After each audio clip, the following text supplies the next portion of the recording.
പത്രങ്ങളിലൊക്കെ വന്നു. നമുക്കറിയാം, ഇവിടെ ക്രിക്കറ്റ് താരങ്ങൾ മരിച്ചതിന് 5 പട്ടി മരിച്ചതിൻ്റെ പേരിൽ അവിടെ കലഹം കൂട്ടുമ്പോൾ ഇവിടെ പട്ടിയെപ്പോലെ പരിത്യജിക്കപ്പെടുന്ന ഈ പാവപ്പെട്ട മനുഷ്യനെ അതിനുവേണ്ടി ഒരു തുള്ളി കണ്ണുനീർ വഴിക്കാൻ തയ്യാറാകാത്ത ഈ സെലിബ്രിറ്റികളുടെ ഒരു സാമ്രാജ്യം, അവരെ തീർച്ചയായും ഇവിടെ മനസ്സാക്ഷി തുറക്കപ്പെടട്ടെ. ഒന്നാമതായി എനിക്ക് അഭിവന്യ പിതാക്കന്മാരോട്, അഭിവന്യനായ ആർച്ച് ബിഷപ്പ് നെറ്റോ പിതാവിനോട്, അഭിവന്യ സൂസേക്ക് പാക്യം തിരുമേനിയോട്, യേശുദാസൻ തിരുമേനിയോട് വലിയ സ്നേഹവും ആദരവും അനുഭവപ്പെടുന്ന ഒരവസരമാണ്. ജനങ്ങൾക്ക് വേണ്ടി ജീവൻ സമർപ്പിക്കാൻ തയ്യാറാകുന്ന യേശുക്രിസ്തുവിൻ്റെ പിന്തുടർച്ചക്കാരായ ഇടയന്മാരായി ഈ സമൂഹത്തിൻ്റെ വികാരം മുഴുവൻ ഉൾക്കൊണ്ട് ഏത് ത്യാഗവും അനുഭവിച്ച് ഇതിന് നേതൃത്വം നൽകാൻ അവർ കാണിക്കുന്ന ആ ഒരു ധീരതയും ആത്മസമർപ്പണവും. രണ്ടാമതായി ആദരണീയരായ വൈദിക സഹോദരങ്ങൾ, ഇവിടെ ഈ വെയിലത്തോട് നടന്ന് കഠിനാധ്വാനം ചെയ്യുന്ന ഈ പ്രിയപ്പെട്ട വൈദിക സഹോദരങ്ങൾ പലരും എൻ്റെ അടുത്ത സുഹൃത്തുക്കളുമാണ്. അവരുടെ നിറവും അവരുടെ ആ ഭാവവും ആകെ മാറിയിട്ടുണ്ട്. ഈ വെയിലും ഈ തീവ്രമായ അനുഭവവും ഇത് നൽകുന്ന സംഘർഷത്തിൻ്റെ അനുഭവങ്ങളും അവരെ തീർച്ചയായും വളരെയേറെ ക്ലേശിപ്പിക്കുന്നുണ്ട് എന്നതിൽ സംശയമില്ല.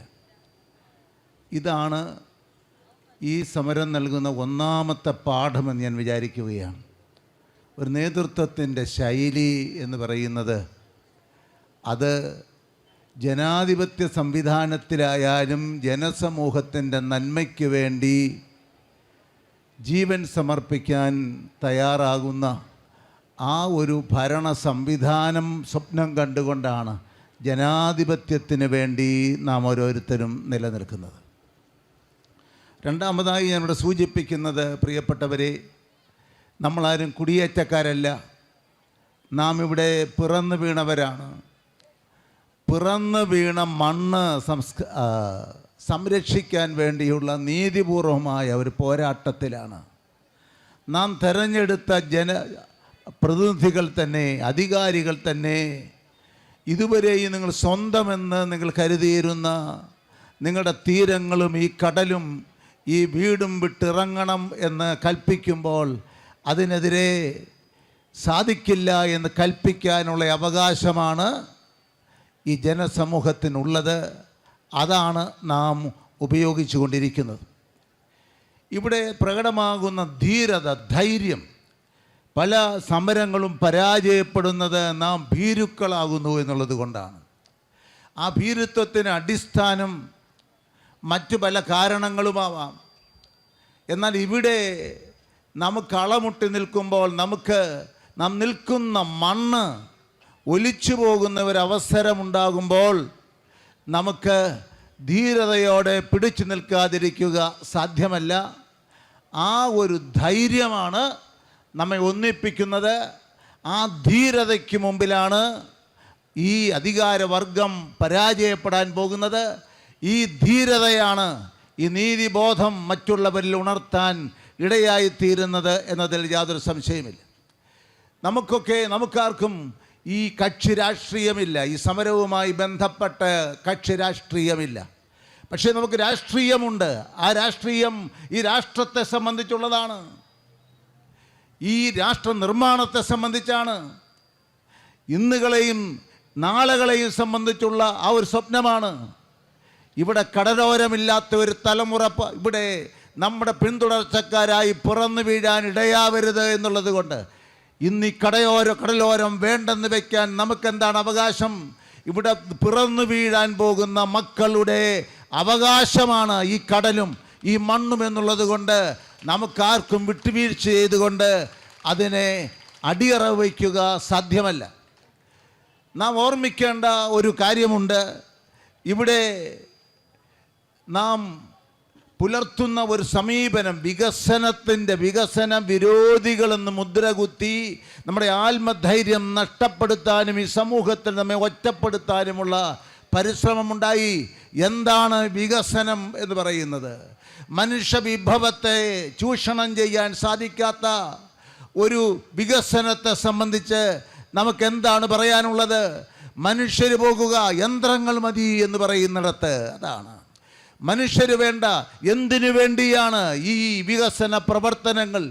ഇവിടെ വളർന്നു വരുന്ന തലമുറയ്ക്ക് വേണ്ടിയാണ്, ഈ മനുഷ്യന് വേണ്ടിയാണ് എന്ന് പറയുമ്പോൾ അതിനോട് നമുക്ക് പുലർത്തേണ്ട ഒരു സമീപനം നിഷേധാത്മകമായ ആ ഒരു വികസനം, പാപങ്ങളെ കുടിയിറക്കിക്കൊണ്ടുള്ള വികസനം, നമ്മുടെ തൊഴിലവസരങ്ങൾ നഷ്ടപ്പെടുത്തിക്കൊണ്ടുള്ള ഒരു വികസനം, മനുഷ്യനെ മറന്നുകൊണ്ടുള്ള വികസനം. ഈ വികസനമെന്ന് കേൾക്കാൻ നമുക്കൊരു പക്ഷേ കൗതുകം തോന്നുന്ന ഈ മുദ്രാവാക്യത്തിൻ്റെ മുമ്പിൽ സത്യത്തെ മറച്ചു വെച്ചുകൊണ്ട് മുട്ടുപടക്കാൻ നാം തയ്യാറല്ല എന്ന്. ഇവിടെ വിപ്ലവങ്ങൾ എങ്ങനെയാണ് ഉണ്ടാകുന്നത്? ഞാൻ വിപ്ലവത്തിന് ആഹ്വാനം ചെയ്തു എന്ന് ആരും തെറ്റിദ്ധരിക്കേണ്ട. ഇവിടെ സമാധാനപൂർണമായ ഒരു അന്തരീക്ഷം നിലനിൽക്കാൻ ആവശ്യമായിരിക്കുന്നത് ഓരോ പൗരനും അവൻ അവകാശപ്പെട്ട ആ ഒരു വ്യവസ്ഥിതിക്കുള്ളിൽ നിന്നുകൊണ്ട് അവൻ അവകാശപ്പെട്ട ഒരു സംവിധാനത്തിൽ ജീവിക്കാൻ സാധിക്കുക എന്നുള്ളതാണ്. അടിമത്തം എന്നുള്ളത് നമുക്ക് അംഗീകരിച്ചു കൊടുക്കുക സാധ്യമല്ല. മേലാളന്മാർ കൽപ്പിക്കുന്നത് ഒരു പക്ഷേ അനുസരിച്ചിരുന്ന ഒരു കാലം കടന്നുപോയി എന്ന്, അതിനെതിരെ നിലപാടുകൾ നാം കടുപ്പിക്കേണ്ടി വരുമ്പോൾ അത് വിപ്ലവമാണ് എന്നാരും തെറ്റിദ്ധരിക്കേണ്ട കാര്യമില്ല. നീതി നിഷേധിക്കപ്പെടുന്നിടത്ത് ചിലപ്പോൾ വിപ്ലവങ്ങൾ ഉണ്ടാകാൻ സാധ്യമുണ്ട്. സ്നേഹത്തിൻ്റെ വിപ്ലവമാണ് കർത്താവ് നമ്മോട് ആവശ്യപ്പെട്ടിരിക്കുന്നത്. പക്ഷേ നീതിയുടെ വിപ്ലവമായി മാറുമ്പോൾ ഒരുപക്ഷേ യേശുക്രിസ്തു തൻ്റെ കുരിശിൽ ബലിയർപ്പിക്കപ്പെട്ടതുപോലെ നമ്മുടെ പലരുടെയും ജീവൻ ബലിയർപ്പിക്കേണ്ടി വരുമെന്നുള്ളത് കൊണ്ടാണ് മരണം വരെയും ഇതിനു വേണ്ടി പോരാടാൻ നമ്മുടെ അതിരൂപതാധ്യക്ഷൻ തയ്യാറാണ് എന്ന് പറയാനിടയായിത്തീരുന്നത്. നാം മറ്റൊന്നും പറയുന്നില്ല, പഠിക്കണമെന്നാണ് പറയുന്നത്. വരാൻ പോകുന്ന അപകടത്തെപ്പറ്റി പഠിക്കണമെന്നാണ് പറയുന്നത്. പഠിക്കാൻ പാടില്ലേ? അതാണ് ഇവിടെ അനുഭവത്തിൽ നിന്നാണ് നാം പഠിക്കുന്നത്. ഒരുപക്ഷെ എന്താണ്? സത്യം അറിയാൻ വേണ്ടിയാണ്. നമ്മുടെ ജീവിതത്തിൽ അബദ്ധങ്ങൾ പറ്റിപ്പോയി എങ്കിൽ ആ അബദ്ധങ്ങൾ തിരുത്തുന്നത് മടയത്തരമാണ് എന്ന് വിചാരിക്കുന്നെങ്കിൽ എന്തൊരു ഭോഷത്വമാണ് നാം പറയുന്നത്. തീരശോഷണവുമായി ബന്ധപ്പെട്ട ഈ വിഷയം പഠന വിധേയമാക്കണം. അതുകൊണ്ട് അതുവരെയും ഈ നിർമ്മാണ പ്രവർത്തനങ്ങൾ നിർത്തിവെക്കണം. ഇവിടെ 45%, 50%, 30% എന്ന് ആവർത്തിച്ച് പറയുന്നു. ഇനി ശതമാനമൊന്നും കൂട്ടേണ്ട ആവശ്യമില്ല. ഇതിനെ സംബന്ധിച്ച് പഠനം നടത്തി ഒരു കൃത്യത വരുത്തി ഇവിടെ പാർക്കുന്ന സാധാരണക്കാരനെ ബോധ്യപ്പെടുത്താതെ ഒരടി മുന്നോട്ട് പോകാൻ നാം അനുവദിക്കില്ല എന്നുള്ള ആ ഒരു ധീരമായ നിലപാടാണ് പ്രിയപ്പെട്ടവരെ നാം എടുക്കേണ്ടത്. ഇവിടെ നമ്മളുടെ ധാർമ്മിക ശക്തിയെ നഷ്ടപ്പെടുത്താനും നമ്മുടെ കർമ്മശക്തിയെ ഒരുപക്ഷെ ബലഹീനമാക്കാനും വേണ്ടി പറയും. രാഷ്ട്രീയമാണ്, വർഗീയതയാണ്, ജാതിയാണ്. കടലിനെവിടെയാണ് ജാതി പ്രിയപ്പെട്ടവരെ? കടലിനെവിടെയാണ് ജാതി? ഈ മത്സ്യത്തിനെവിടെയാണ് ജാതി? കാടിനെവിടെയാണ് ജാതി? നാം പിറന്നു വീഴുന്ന മണ്ണിന് ജാതിയുണ്ടോ? അതല്ല ഇവിടുത്തെ പ്രശ്നം. നാം പിറന്നു വീഴുന്ന മണ്ണിനെ പൗത്രീകരിച്ചുകൊണ്ട് തലമുറകൾക്ക് കൈമാറാനുള്ള ധാർമ്മികമായ ഉത്തരവാദിത്വം എനിക്കും നിങ്ങൾക്കുമുണ്ട്. സുവിശേഷാധിഷ്ഠിതമായ ഒരു ധാർമ്മികതയുടെ പശ്ചാത്തലത്തിൽ നമുക്ക് പോരാടാതിരിക്കുക സാധ്യമല്ല. ഈ പോരാട്ടത്തിലൂടെ കടന്നു വന്ന ഒരു സമൂഹമാണ് ഈ സമൂഹം എന്നുള്ളതിൽ യാതൊരു സംശയമില്ല. അതുകൊണ്ട് സുരക്ഷിതമായ ഇടങ്ങളിലിരുന്ന്, ശീതീകരിച്ച മുറികളിലിരുന്നു കൊണ്ട് ചർച്ച നടത്തി ഈ കടലോരത്തെ പ്രശ്നങ്ങൾക്ക് പരിഹാരം കണ്ടെത്തി അവർ കൽപ്പിക്കുന്നതെല്ലാം അതുപോലെ അനുസരിച്ച് ഈ പാവപ്പെട്ടവൻ ജീവിക്കാനിടയായി തീരണമെന്ന് ആരെങ്കിലും ആജ്ഞാപിച്ചാൽ അതിന് നിന്നുകൊടുക്കാൻ ഞങ്ങൾ തയ്യാറല്ല എന്നുള്ള പ്രഖ്യാപനമാണ്. ഈ കവിഞ്ഞൊഴുകി ഒന്നിച്ചുകൂടുന്ന ജനപ്രവാഹം ഈ സമൂഹത്തിന്, ഈ ഭരണാധികാരികൾക്ക് നൽകാനുള്ളത് എന്നതിൽ യാതൊരു സംശയമില്ല. നാം മുന്നോട്ട് പോകും. നാം പറയുന്നത് നമ്മുടെ കുഞ്ഞുങ്ങൾ പിറന്നു വീഴേണ്ടത് നമ്മുടെ വീടുകളിലാണ്. അല്ലാതെ സിമെന്റ് ഗോഡൗണിലല്ല അവർ ജീവിക്കേണ്ടത്. അവർ പിറന്നു വീഴേണ്ടത് നമ്മുടെ വീടുകളാണ്. ഇന്ന് വീടില്ല, അതാണ് പിറന്ന് കുഞ്ഞുങ്ങൾക്ക് ജന്മം നൽകാൻ വീടില്ല, അവർക്ക് ഭക്ഷണം നൽകാൻ ഭക്ഷണമില്ല, തൊഴിൽ ചെയ്യാൻ നമുക്ക് നിർവാഹമില്ല, നമുക്ക് ഇറങ്ങിത്തിരിക്കാൻ കടലിലേക്ക് ഇറങ്ങി ഒന്ന് ഇറങ്ങാൻ പോലുള്ള വഴിയില്ല. അതാണ് തീരങ്ങളെല്ലാം ഇടിഞ്ഞിടിഞ്ഞു പോയിക്കൊണ്ടിരിക്കുന്നു. നമ്മുടെ ആരാധനാലയങ്ങൾ പോലും ഇനി നമുക്ക് നഷ്ടപ്പെടാൻ പോകുന്ന ആശങ്കാജനകമായ ഒരവസ്ഥയാണ്. ആദരണീയനായ മൗലവി ഉൾപ്പെടെയുള്ളവരുടെ ഉണ്ട്. തമ്പാൻ തോമസിനെ സംബന്ധിച്ച് നിങ്ങൾക്കറിയാം, അദ്ദേഹം മുൻ MP ആണ്, സോഷ്യലിസ്റ്റാണ്. ഈ തീ എന്താണ് ഞാൻ പറയുന്നത്, അഗ്നിയിലൂടെ കടന്നു വന്ന, സമരമുഖത്തിലൂടെ കടന്നു വന്ന ഒരു നേതാവാണ്. ഇവിടെ പ്രശാന്ത ഭൂഷൺ ഇവിടെ സംസാരിക്കുകയുണ്ടായി. ഈ പ്രൗഢമായ ഈ ഒരു വേദി തന്നെ നമ്മളുടെ ഈ ഒരു കോസ്, നമ്മളുടെ ഈ ഒരു നിലപാടുകൾ എത്രമാത്രം ശരിയാണ് എന്ന് നമുക്ക് ഉറപ്പ് നൽകുന്ന, സമൂഹത്തിന് മുമ്പിൽ പ്രഖ്യാപിക്കുന്ന ഒന്നാണ്. നേതൃത്വം നൽകുന്ന എല്ലാവരെയും തീർച്ചയായും ഒരു സമരമുഖത്ത് നാം നിൽക്കുമ്പോൾ അത് ജീവിതം മുഴുവൻ ഒരു സമരമാകും വരുന്നതാണ്. പലപ്പോഴും പലതരത്തിലുള്ള സമരങ്ങളിലൂടെ നാം കടന്നു പോകേണ്ടി വരുന്നു. അത് ആർക്കും എതിരെയുള്ള ഒരു സമരമല്ല, മറിച്ച് നിലനിൽപ്പിന് വേണ്ടിയുള്ള ഒരു സമരമാണ്.